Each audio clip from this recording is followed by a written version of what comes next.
Я Владимир Укоев, военкор Сахамедио. Находимся в зоне СВО с разведчиком, мобилизованный из Алёкмы, ну уже контрактник. Привет. Позывной Чех. Сейчас расскажет немного о своей работе. Мы, получается, поймали трофейную птичку. Она наводит бабу-ягу.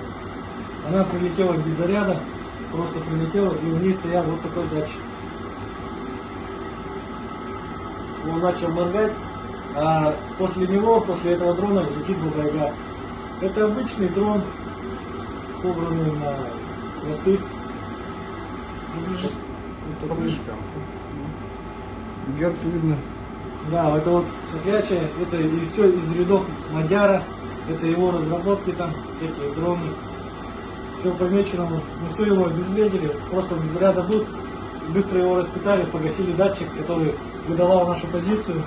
Куда она прилетает, садится, и он начинает моргать, и за ним прилетает баба-яга и... Наводит, да, уже? Да, наводит. Понятно. Так Таких что много? будьте аккуратны, ребята, все смотрите за птичками. Они не просто птички, они всякие датчики сюда делают. Постоянно пытаются нас подловить, поймать. Но мы сильнее, мы умнее. Что, как решил прийти к этому именно? К дронщику? Профессии? Это самая лучшая профессия в мире. На ней можно продуктивно проводить время с пользой. И сейчас ни одно занятие, ну как сказать, работа не обойдется без них. Без них, без разведки, воздух должен быть всегда и везде.